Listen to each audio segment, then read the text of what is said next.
Hi friends, how are you doing today?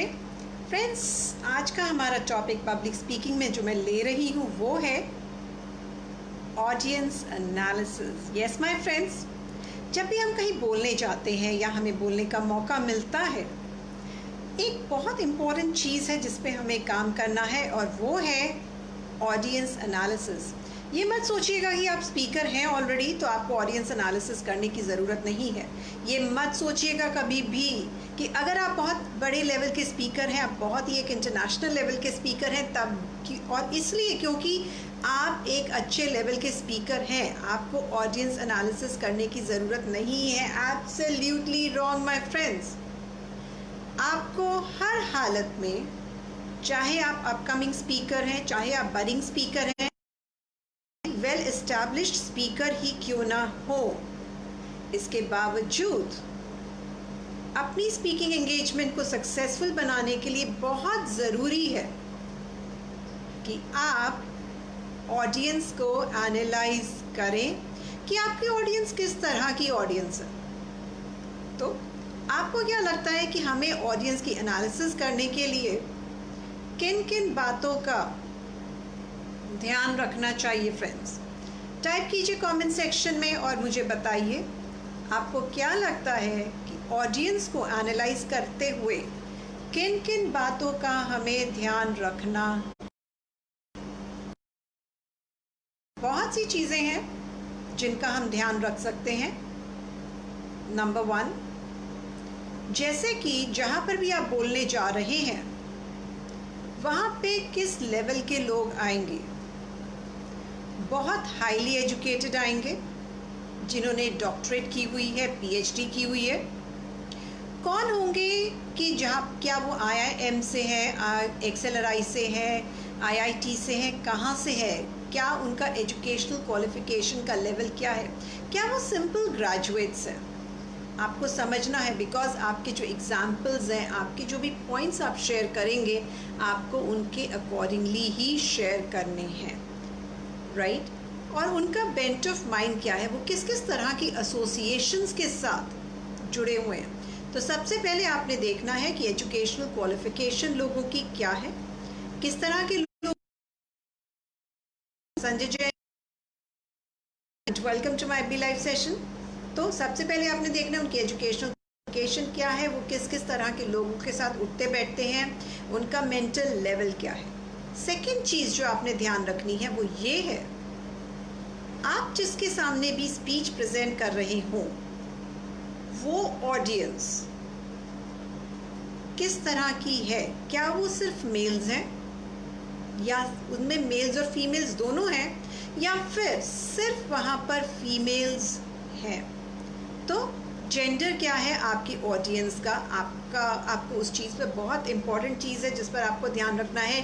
बच्चे हैं आपकी ऑडियंस में, या फिर मेल्स हैं, या फिर फीमेल्स हैं, या फिर ट्रांसजेंडर्स हैं, कौन है आपकी ऑडियंस, ये समझना आपके लिए बहुत ज़रूरी है इससे पहले कि आप अपनी स्पीच को फ्रेम करें। देखिए, हमारी आउटलाइन बनी होती है स्पीच की, बहुत हद तक हमने अपनी स्क्रिप्ट भी लिखी हुई होती है, पर कहीं ना कहीं ऑडियंस के लिए स्क्रिप्ट को कस्टमाइज करना होता है, जो कि बहुत हमें हेल्प करता है अगर हम ऑडियंस को समझ के करते हैं। तो सबसे पहले educational qualification as I said, फिर आपके ऑडियंस में किस तरह के लोग हैं, वो मेल्स हैं, फीमेल्स हैं, बच्चे हैं, ट्रांसजेंडर्स हैं, कौन है। थर्डली, मेल्स में कितने लोग एंटरप्रेन्योर्स हैं, कितने लोग वर्किंग हैं। लाइकवाइज फीमेल्स के लिए भी आप देख सकते हैं कितने एंटरप्रेन्योर्स हैं, कितनी वर्किंग वुमेन हैं, इसका भी बहुत फ़र्क पड़ता है। कितनी हाउसवाइफ्स हैं, इसका भी बहुत फ़र्क पड़ता है। तो आपने इन चीज़ों का ध्यान रखते हुए अपनी स्पीचेस में अकॉर्डिंगली चेंजेस लेकर आने हैं, उन्हें कस्टमाइज़ करना पड़ता है। फोर्थ पॉइंट फ्रेंड्स, एज बहुत इंपॉर्टेंट रोल प्ले करता है कि आपकी ऑडियंस का एज ग्रुप क्या है। क्या वो न्यूली मैरिड की ऑडियंस है, या फिर ऑलरेडी अपने middle, let us say are they in their 40s and married, उनको आप एड्रेस करना चाहते हैं। Are you addressing people who are health patients above 60 और बिटवीन 50 and 60? तो किस तरह की आपकी ऑडियंस है जिसको आपने एड्रेस करना है। मान लीजिए आप हेल्थ के ऊपर बोलते हैं, तो कौन से सेक्शन के हेल्थ को आप एड्रेस करते हैं, आपने इस चीज़ का ध्यान देना है ताकि आप अपनी स्पीच में रादर आप बेटर एग्जाम्पल्स ले पाए, उनके रेलेवेंट एग्जाम्पल्स ले पाए, ताकि अपनी लाइफ बनाने में, क्योंकि as a speaker, coach, consultant, trainer, आप सब यही चाहते हैं कि आपकी ऑडियंस बहुत अच्छे से आपकी बातों को रिसीव करे। तो जो भी आप कह रहे हैं, अगर आपकी बात को वो समझ नहीं पाएंगे, अप्लाई नहीं कर पाएंगे, तो आपका कुछ भी कहना कोई फ़ायदेमंद नहीं होगा और वो आपको सुनना नहीं चाहेंगे। ऑन द कॉन्ट्ररी, अगर आप ये आइडेंटिफाई कर लेते हैं कि मेरी ऑडियंस में इस तरीके के लोग हैं और मैं उन्हें एक कुछ रेलेवेंट एग्जाम्पल्स दूँ, तो वो आप बात कर रहे होंगे उनके फ़ायदे की और वो डेफिनेटली आपको सुनना चाहेंगे। बैंक की माय एफबी लाइफ, तो फ्रेंड्स इन चीज़ों का ध्यान रखना है। अच्छा, और क्या चीज़ें हैं जो आप ध्यान रख सकते हैं? आप टाइप करके मुझे बताइए, संजय जैन जी, बैंकी दुबे जी, कि और क्या चीज़ें हैं जिनका हम अपनी ऑडियंस एनालिसिस के टाइम पर ध्यान रख सकते हैं। राइट फ्रेंड्स, तो मैं वेट कर रही हूँ आप लोगों के आंसर की। आपका आंसर है मुझ तक पहुँचने में थोड़ा सा टाइम लगेगा। आप जब तक टाइप करते हैं, let me introduce myself. My name is Anjali Gupta. I am a motivational speaker and a coach of public speaking. I come live on FB every single day because I have taken the resolution that in the year 2020, I will be coming live for all the 365 days in this year. Plus, I wanted to help those people who are not very good at public speaking and who would like to gain the confidence and remove their hesitation in public speaking. तो मैंने ये opportunity ली FB पर live आने की इसीलिए ताकि मैं ज़्यादा से ज़्यादा लोगों की मदद कर पाऊँ पब्लिक स्पीकिंग में बेटर होने में, क्योंकि कहीं ना कहीं हमारे माइंड में ऐसी भ्रांतियाँ हैं, ऐसी चीज़ें डाल दी गई हैं बचपन से या कहीं से भी आ गई हैं जिसकी वजह से हमें लगता है कि हम एक अच्छे पब्लिक स्पीकर नहीं बन सकते। And this is in spite of the fact that people around you have been telling you that public speaking is a skill that can be learned. All you need is you need to practice, which is very important. So friends, और क्या चीज़ें हैं जो आप audience को analyse करते हुए ध्यान रख सकते हैं? वेल, अगर हम इंडिया की बात करते हैं या फिर वर्ल्ड ओवर की बात करते हैं, आपका असाइनमेंट कहीं पर भी है, जहाँ पर भी आप जा रहे हैं, जहाँ पर भी आपको अपॉर्चुनिटी मिली है, वहाँ पर उन लोगों का कल्चर समझना बहुत ज़रूरी है। अब आप एक बात को समझिए कि हमारे देश में ही कितने तरह के कल्चर्स हैं, नॉर्थ, ईस्ट, वेस्ट, साउथ। आप अकॉर्डिंगली अपने डिफरेंट हर एक जगह का नॉर्थ में अलग कल्चर है, नॉर्थ ईस्ट में अलग कल्चर है, नॉर्थ वेस्ट में अलग कल्चर है, वेस्ट का अलग कल्चर है, साउथ में अलग है। तो इतनी सारी डायरेक्शंस है और इतने सारे डिफरेंट कल्चर्स हमारी अपनी इंडिया में एग्जिस्ट करते हैं। तो जब भी हम कहीं बाहर जा रहे हैं, अपने देश के भी बाहर जा रहे हैं, तो वहाँ पर भी हमें उनके कल्चर्स को समझने की ज़रूरत है। और जितना हम लोगों के कल्चर को समझेंगे, उनके बैकग्राउंड को समझेंगे, उनकी करंट स्टेट को समझेंगे, हमें अपने एग्जाम्पल्स को सेलेक्ट करने में हेल्प मिलेगी। और अगर आप कोई पिछला एग्जाम्पल लेना चाह रहे हैं, तब भी उनकी हिस्ट्री को, उनके कल्चर को बहुत अच्छे से समझिए। अपने देश में भी कहीं पर भी दे रहे हैं तो भी समझिए। हमारे देश में तो इतने सारे रिलीजन्स हैं, आपको उन रिलीजन्स को भी समझना पड़ेगा। कौन सी ऐसी चीज़ है जो आपको हेल्प कर सकती है उनके रिलीजन को समझने में? कौन सा ऐसा व्यक्ति है जो आपको इन सब चीज़ों के लिए मदद कर सकता है? अपनी जनरल नॉलेज को डेफिनेटली आप बढ़ाते रहिए रेगुलर बेसिस पर।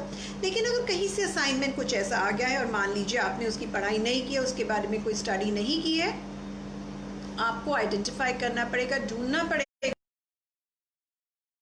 क्या कर सकते हैं और उस चीज़ को कीजिए। Prashant Saxena ji, welcome to my FB live session. Patel ji, welcome to my FB live session. Sanjay Jain ji, you are right. Subject should be according to the public. I do not deny Sanjay Jain ji, आप जो कह रहे हैं वो सही है, लेकिन कई बार क्या होता है कि हमें जो सब्जेक्ट है वो पहले मिल जाता है और हमें उसको दूसरे अपनी ऑडियंस के अकॉर्डिंगली कस्टमाइज़ करना पड़ता है, ऑडियंस को एक माइंडसेट, ऑडियंस के माइंडसेट को समझते हुए। क्योंकि कई बार क्या होता है कि हमारे जो टॉपिक्स हमें मिलते हैं बहुत ही जनरल होते हैं, राइट, और उसको ये कहना कि उसको मतलब पब्लिक के accordingly should be according to the public, I should the content, I would rather put it like this way कि हमारा जो सब्जेक्ट है वो कुछ भी हो, लेकिन उसका जो कंटेंट है वो हमारी पब्लिक के अकॉर्डिंगली होना चाहिए, उससे हमें बहुत ज़्यादा हेल्प मिलती है। तो फ्रेंड्स, मैंने आपके साथ शेयर किया कि आप किस किस तरीके से ऑडियंस का एनालिसिस कर सकते हैं।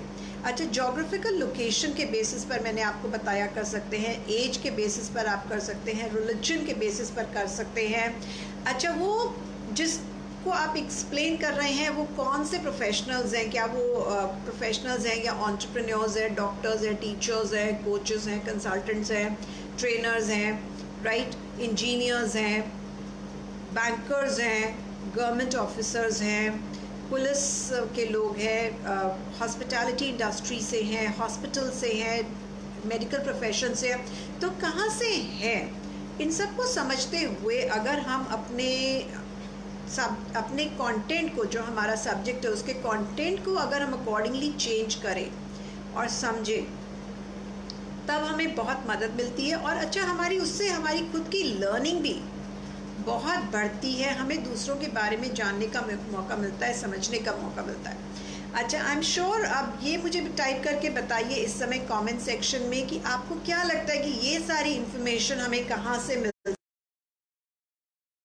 ये बहुत इंपॉर्टेंट है फ्रेंड्स कि ये जो इन्फॉर्मेशन है ये हमें कहाँ से मिल सकती है।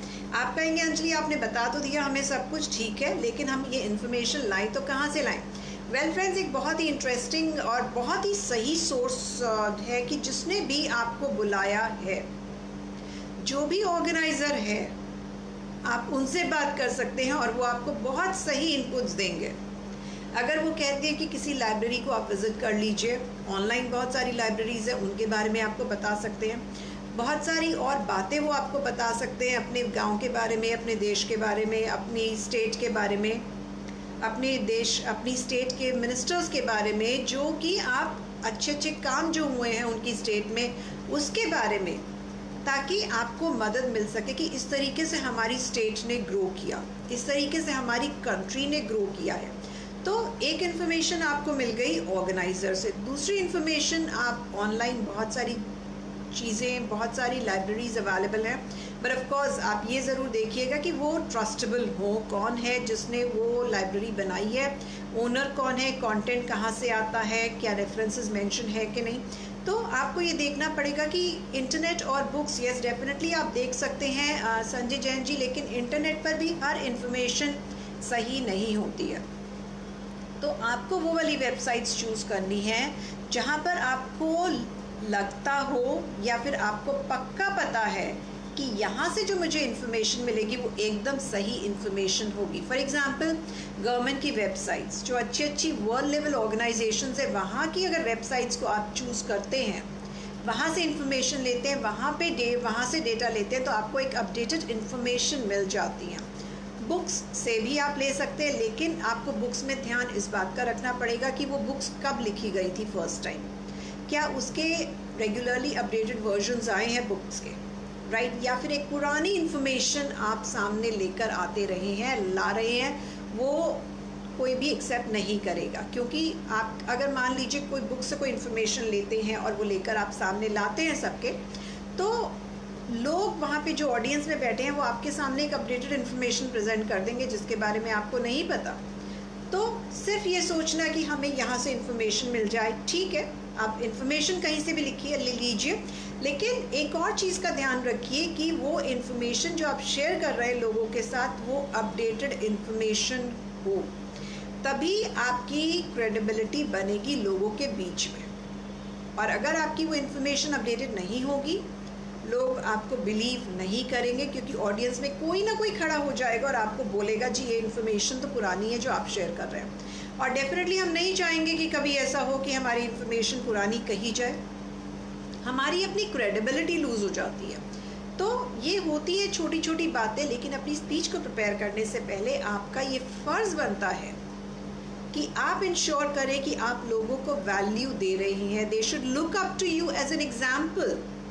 तो अपना सही एग्जाम्पल सेट करने के लिए, अपनी क्रेडिबिलिटी बनाए रखने के लिए बहुत ज़रूरी है कि आप इन छोटी छोटी बातों पर ध्यान रखें। प्रेपरेशन स्पीच की बहुत इम्पॉर्टेंट है फ्रेंड्स। तो प्रेपरेशन के ऊपर आप जितना टाइम स्पेंड करेंगे उतनी आपको हेल्प मिलेगी, और करते करते आपकी स्पीच अपने आप ही आपको याद हो जाएगी। Hello Arvinder Chauhan ji, welcome to my FB live session. तो फ्रेंड्स, ये है जो मैंने चीज़ें आज आपके साथ शेयर की कि अपनी ऑडियंस के साथ, ऑडियंस को किस तरीके से एनालाइज करना चाहिए ताकि आपको आपकी स्पीचेस में हेल्प मिलेगी,